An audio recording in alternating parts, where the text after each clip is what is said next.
Hi, my name is Margulis. Welcome to my studio.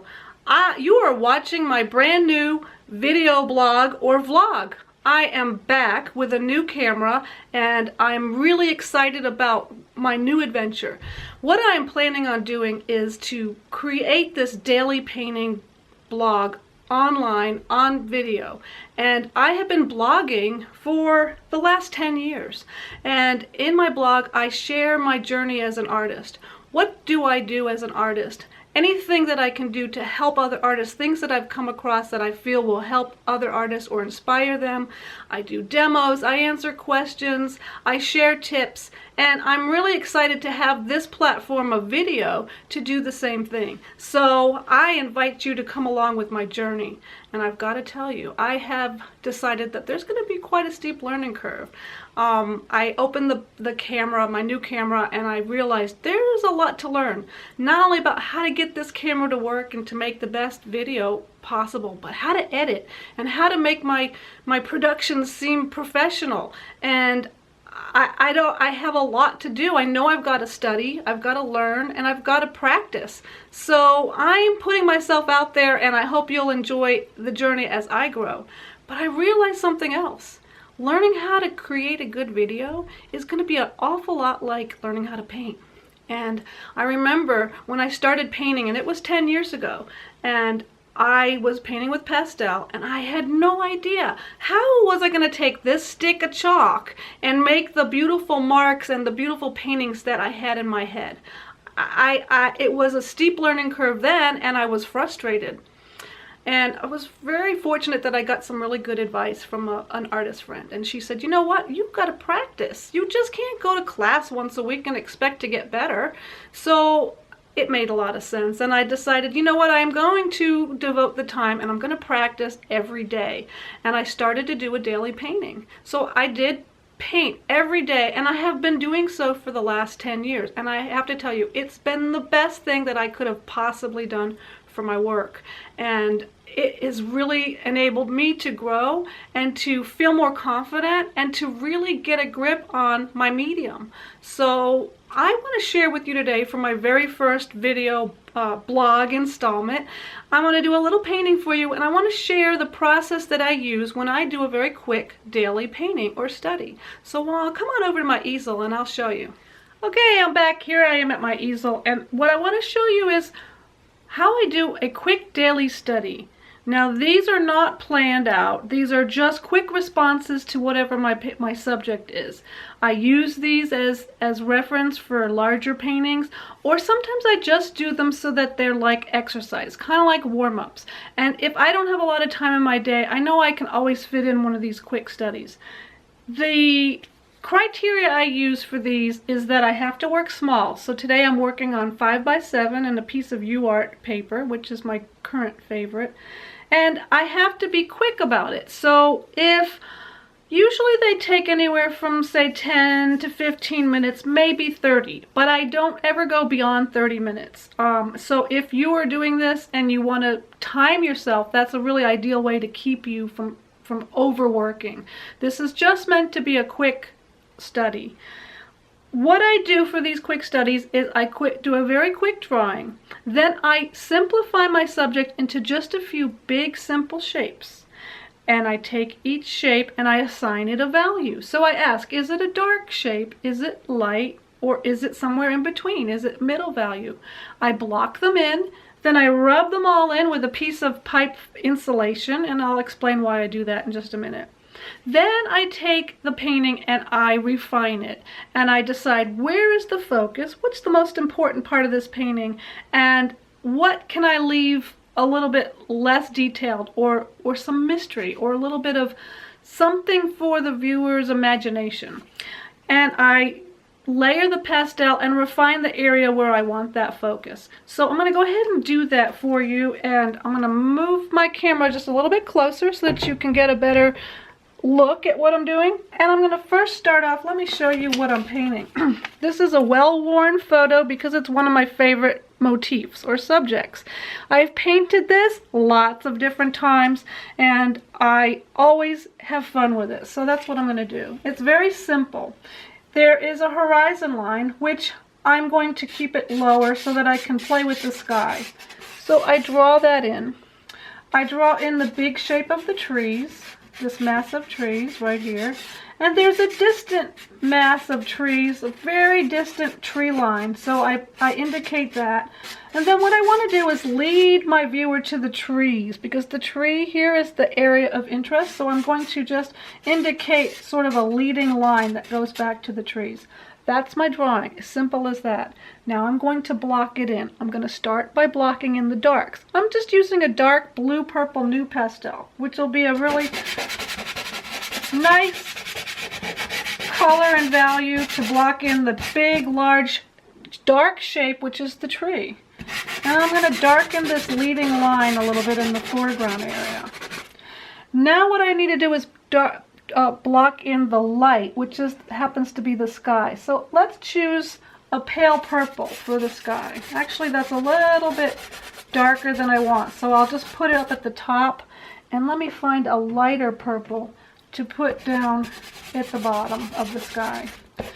And that will set up my kind of cloudy sky that's in this painting.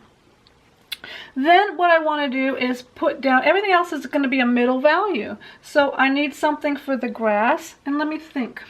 The grass is going to have a lot of yellow in it. So let's just stick with the purple theme and put down a layer of middle value purple. And then I've got that distant bit of tree line in the distance, so I'm going to put that as blue, because I know that things tend to get lighter and cooler and bluer as they go into the distance. So that'll work. Now what I'm going to do, let me move a little bit closer here. There, you can see a little bit better. What I'm going to do is take a piece of pipe insulation foam, and I'm going to blend in all of these colors that I just put down very quickly. And what I am left with is a very simplified massing of color and value. It's basically a roadmap, and I can do it very quickly. Now I can come back to it with my pastels and develop it further with a few more layers. When I come back to this stage, I say to myself, all right, where do I go now? I'm going to start with the darks. Always a good idea to start with the darks. I'm going to reinforce the dark areas. So I've got a dark purple. I'm going to go ahead and mass in some of these tree shapes. And when it comes to making marks with pastel, and that's something that we often have questions about, I like to make my marks so that they help describe what it is I'm trying to paint. So if I'm painting a tree, I like to make the marks help the viewer say to themselves, oh, I know what that is. That's trees, because of the way it's painted. Just darken it a little bit more and darken the foreground a little bit. I've got 2-3 layers of color of dark. I'm going for another layer. I'm adding kind of a dark reddish color. Notice I haven't used but one green. I like to layer several different colors so that I have a nice interesting mix of color and not just go for the pure local color, which would be green. I want to give it a little bit of interest. And I've got that shape a little bit boring, so I'm going to bring the trees up a little bit here and there so that I have a little bit more of interesting shape. Now what I'm going to do is going to work on the sky. So I block in the darks and I go immediately to the light area, which happens to be the sky. I like this purple that I put down, so I'm going to put a little bit more of it. And what I'm also going to do is start to break up the shape of the tree. So I'm creating sky holes with the color of the sky. And I'm just kind of carving away at that big, kind of boring tree shape to make it a lot more interesting. Adding a little bit more interest to the sky. And I liked how it got lighter as we went lower, but what if I made it a little bit of a more of a yellowy?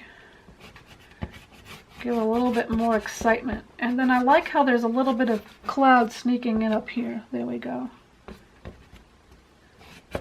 And now I'm going to move on and develop this distant tree line a little bit. I mean, I don't need a lot of detail because it's not what's important. What's important is going to be this big mass of trees. But I want to make it a little bit interesting, so I break it up, and I'm going to actually soften it with my finger.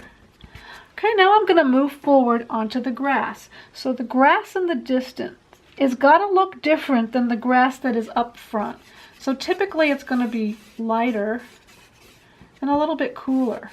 So I start with a kind of light green. Here's another one. And as I come forward, I can start to use warmer greens, greens that have a lot more yellow to them. And in between is a transition color that's somewhat neutral. Now what I need to do is break up this tree shape a little bit more. It's a little bit boring at the edge of the marsh area there. So I'm going to take some of this distant color of the distant tree line and sneak it in the tree. Get it a little bit more interesting.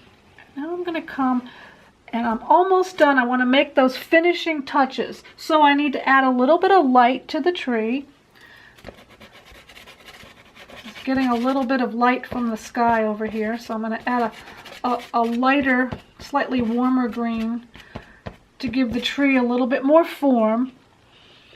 And I want to go ahead and accentuate that sharp edge at the edge of the marsh. So I've gone ahead and put in a few really hard edged lines right in there so that I can kind of emphasize that back edge.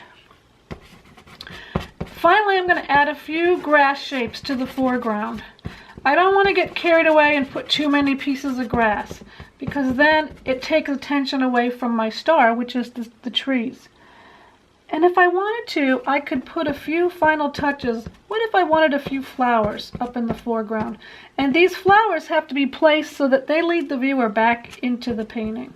So I'm going to make a few different marks of little purple flowers. I see one other adjustment I want to make. I want to add a little bit more light so I can pull the tree out forward a little bit more. And I think I'm going to call that one done. So let me just zoom in here a little bit so that you can see what I'm talking about. There we go. And basically that's it. That's all I'm going to do for a very quick daily painting. And I hope that this has been helpful for you, and I hope you're going to enjoy my journey as an art vlogger, and that you'll come back and watch my next installment. So thanks for tuning in.